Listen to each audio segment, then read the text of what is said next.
guys, so you have just written your date for today, and you open on page 10 and 11. So for today what we're going to do is we're going to do page 10, 11, 12 and 13. I'm going to show you a little history. The whole lesson is about soccer and a few other elements that we will come across as we do the lesson. But I would like to show you a little video on the history, okay, of soccer. After that, we will read the story on page 10 and discuss a little bit of some of the questions, and then we will move on to page 11. So let's just look at the lesson first. Or the video. History on soccer. As early as the 2nd and 3rd centuries, soccer was played in China. The first soccer balls were made from sewn clothing that was filled with rubble, if you can believe that. Soccer is also known as football. Okay, it is played by 250 million players in 200 countries, making it the world's most popular sport. Yes, soccer is the world's most popular sport when you look at the amount of people who actually watch it all over the world. I know there's a lot of rugby players that would debate that. Guys, just because you love the sport doesn't mean it is the most popular. A match consists of 2 teams with 11 players per side. Each team has 10 players on the field and 1 goalie. Now, when you look at the positions, we've got the goalkeeper, centre-back, sweeper, full-back, wing-back, forward, striker, stopper. A lot of hockey players would actually know these positions because it's quite similar in a way. Now, women started playing soccer around the same time as men did. In England, women's soccer became extremely popular in the 90s. Now, there's a lot of movies out there as well about women's soccer as well as men's soccer. And there are some extremely good soccer players, women's soccer players in the world as well. I'm sure a lot of you have seen the YouTube videos about women and men doing different tricks. So guys, I just want us to read. I'm just going to close this for now.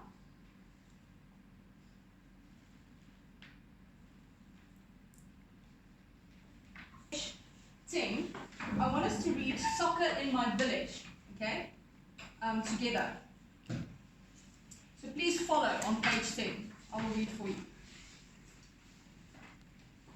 Soccer in my village. In my village, we have a barren field where we play soccer in the afternoons after school. We really enjoy our sports, but we often quarrel. What do you guys think being quarrel means? Quarrel. Argue. Argue. Very good. Let me tell you about one of these quarrels. We had enough players for 2 teams, so we started to play a game. Suddenly, one member of the attacking team was fouled just 6 meters in front of the other team's goal.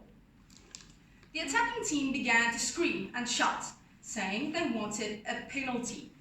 But the other side argued that this wasn't a foul and that the player merely slipped. So we argued for a long while, and that was the end of the game. The attacking team left the field sulking and angry. Okay, now guys, you will see there's a question there where it says let write. Write down the cause and the effect of the 2 events in the story entitled Soccer in My Village. Before we start there, guys, I want you to go and look for a cause and effect. Now this is an example, okay? For example, remember, whatever you do in life, for every action, there is a reaction. For everything you do, there will be a consequence. So this is a nice little lesson for you to take away today. Whatever comes out of your mouth, there is a consequence. Whatever you do, there is a consequence. And like they say, action, reaction. In this case, I want you to look at the story and see what happened. What happens if you trip someone in soccer? What will happen? This is an action. You trip the other player. You will get a penalty. Now that is the reaction. You get cause and effect. The cause, tripping. Effect, penalty. So I want you to go and look at different examples in this story. When you find a cause and you write it in one sentence, a nice neat sentence, and then you go and find the effect for this cause and you write it in one neat sentence. Underneath that it says, join each cause and effect to make a sentence. So obviously, guys, this is about conjunctions, joining words. They give you a few examples there. Like, for instance, because, therefore, although, but, and since. So you will need these. You want to try. Let's say, the one player tripped the other player. Okay? And now your other sentence, he receives a penalty. So what you said, you can say the one player tripped the other player, therefore he received a penalty. Do you understand? So I want you to join the two sentences. At the bottom of page 10, I want you to number, show you where. I want you to number those words. Barren, fouled, penalty, merely, and sulky from 1 to 5. Number them for me real quick.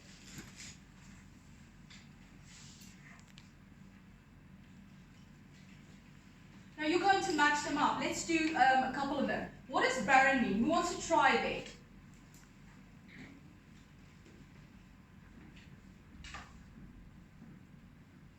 I think it's deliberately. No. Nice try though. I'm glad that you're brave enough to try. Liam? Barren. Come on, there's only 5 to choose from. She's already eliminated one. Yes, Dylan. No. Let's put it in context. What did I tell you? What's the one trick you should do? If you don't understand a word, go put it in context in the story. They say, in my village, we have a barren field where we play soccer. Dry and dusty. Okay? So that's a nice way to figure out what the word means. The rest I'm going to leave up to you. Figure it out, use a dictionary, use Google, and then you come back to me and you tell me. Okay. Now, before we move on to page 11, there's another one I want to play for you, another video. 4 rules. Okay, just a basic overview. So, concentrate and listen. Football is played on a rectangular pitch marked out by touchlines and goal lines. Play starts with a kick-off from the centre circle. A goal consists of 2 upright posts supporting a horizontal crossbar. Lines on the pitch mark the goal area and the penalty box. Each side must have no more than 11 players on the pitch, including a goalkeeper. Positions change according to tactics. To score, the ball must cross the goal line inside the goal mouth. However, it can be disallowed if the scorer is offside when he receives the ball. A player is offside if he's closer to the opponent's goal than both the ball and the second last opponent. If a player kicks the ball out of play, a throw-in is taken by the opposing team. A corner kick is awarded when the ball crosses the opposition goal line after last touching one of their players. It's taken from the corner of whichever side the ball left the field.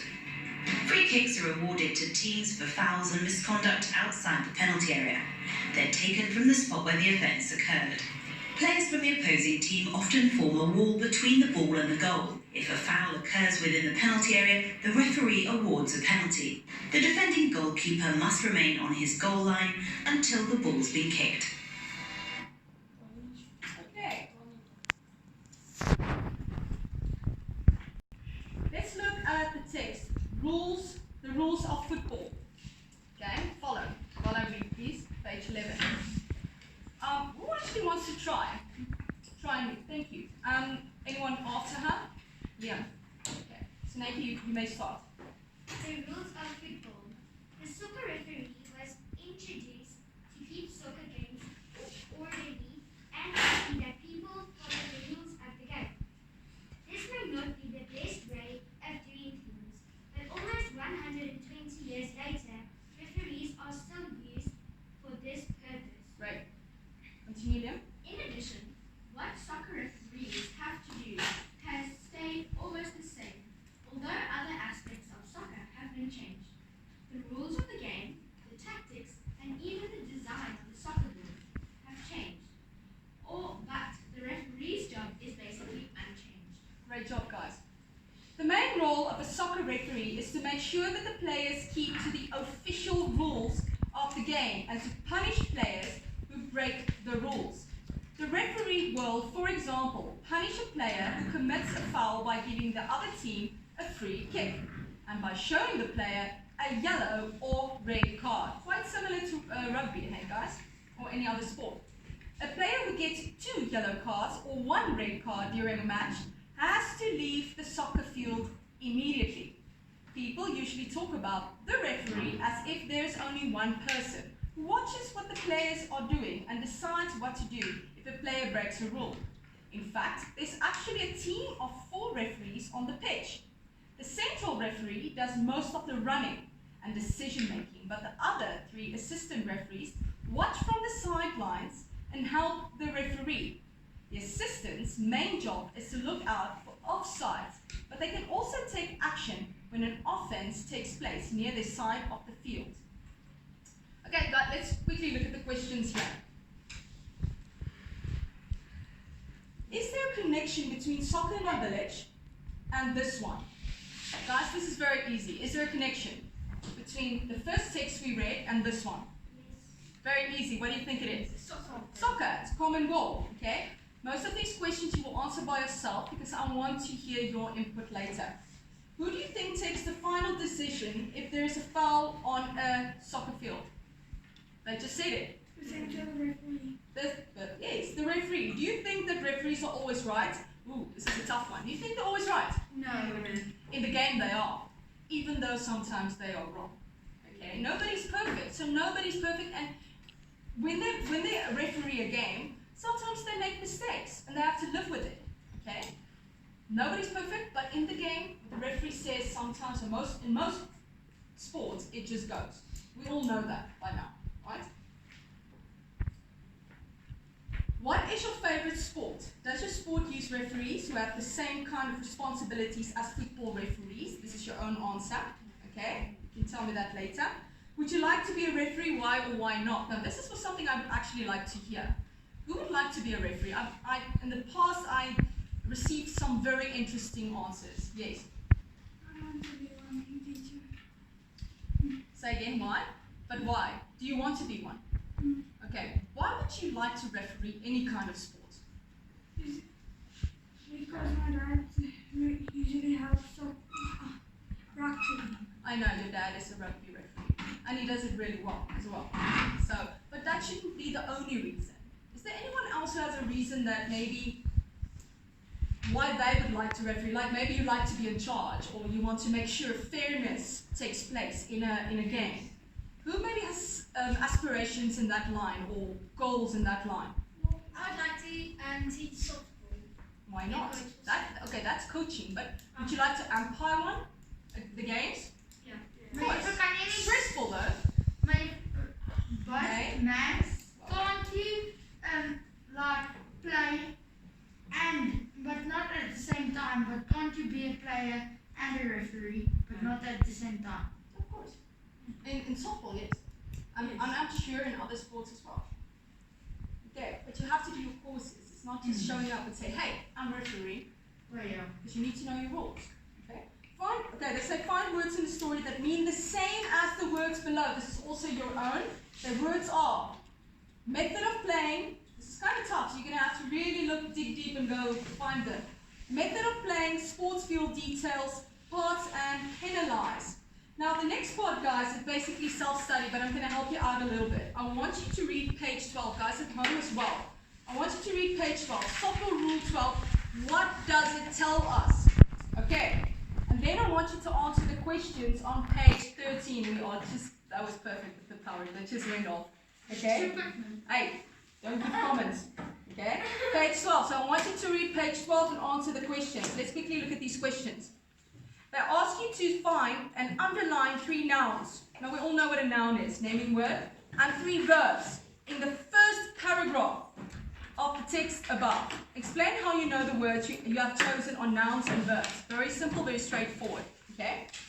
Then I ask you the questions. What advice would you give the village children about playing soccer without having angry arguments? What advice would you give them? Does this arguing ever help? When you become angry, anger begets anger, as they would say. When you argue and you become angry, nothing ever gets solved.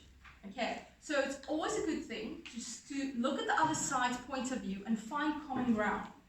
What do you think people sometimes do, why do you think people sometimes don't play fair? The rest of the questions I'm going to let you do. We'll skip to question 6 after this. But this is something I want to ask you. Why do people sometimes cheat? Or why don't they play fair? I mean, remember, we are just human, right? Why do you think that is? They want to win. They want to win. Maybe not good at losing. Maybe they know or think they can't win, and so they do things the wrong way in order to get ahead. And that's something in life that one should never do. You know what, I always say, I'd rather lose fairly than win unfairly. Or with a test, I'd rather get a 0 or fail fairly than have my mum help me or someone give me a cheating paper under the table. That always comes down to you. That's a choice you have to make in life. Okay. The rest of the questions is very straightforward as well. Answer them the best you can. And then they ask you for question 6 at the bottom. Write a paragraph about fair play by sporting teams. But guys, I don't want you to do sporting teams. I just want you to write a paragraph about fair play. Pretty much the question we just talked about. What do you think about fair play? Why is it important to play fair and also to uphold the rules? Would you be able to do that for me? Okay, guys at home, do the same. Thank you.